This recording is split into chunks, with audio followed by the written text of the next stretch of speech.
Il-Pulizija qiegħda tinvestiga aktar minn 100 rapporti li saru minn konsumaturi li allegatament ingidmu eluf kbar ta' euro mill-kumpanija Rediscover the Work li kienet toffri servizzi ta' timeshare.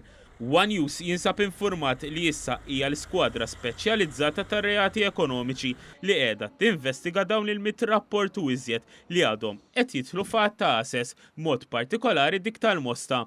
Bosta rapporti saru lill-Pulizija wara l-investigazzjoni l wettaq One Use li minna r-riżulta li kienu bosta l-konsumaturi li tħallew lampa stampa jistennew flushom lura. Il-konsumaturi qed jallegaw fost oħrajn li ngidmu eluf kbar ta' euro meta xtraw is-servizz ta' timeshare li ma ġewx onorati mill-kumpanija. U mifhum li d-direttur maniġerjali tal-kumpanija is-Sur Michael Towlin telaq minn Malta fl-aħħar jiem il-ħanut li kienet topera minnu l-kumpanija ilu għal dawn l-aħħar jiem bil-bibien magħluqa. Sorsi qalu li mhux esklus li jittieħdu passi legali marbuta ma' falsifikazzjoni ta' dokumenti fost oħrajn min-naħa tal-kumpanija.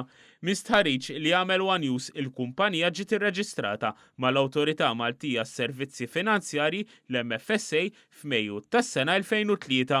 Il-kumpanija kienet tagħmel parti minn Platinum International Malta u kienet toffri il-prodott ta' timeshare taħt l-isem ta' Escape from Malta. Għal xi żmien din il-kumpanija anke operat taħt l-isem ta' World Class International.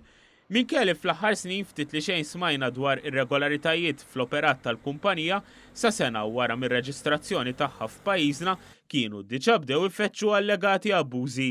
Min riċerka li għamel One Use jirriżulta li fis-sajf tal-2004 il-kumpanija diġà kienet qed ħabbat wiċċha ma' problemi finanzjarji. Is-Sur Paul Gerber, Awstraljan li kien ġie Malta biex jaħdem ma' din il-kumpanija, kien allega f'ġurnal bl-Ingliż li hu martu ma kinux tħallsu l-paga mweda. Żied jgħid li spiċċa jagħmel tajjeb ukoll għal passaġġi u spejjeż oħra li suppost tħallsu mill-kumpanija. Fitra oħra separata, sit ta' appartament kien qal li l-kumpanija ma kienitx ħallsitu tal-kera ta' appartament li huwa kien kera lilha.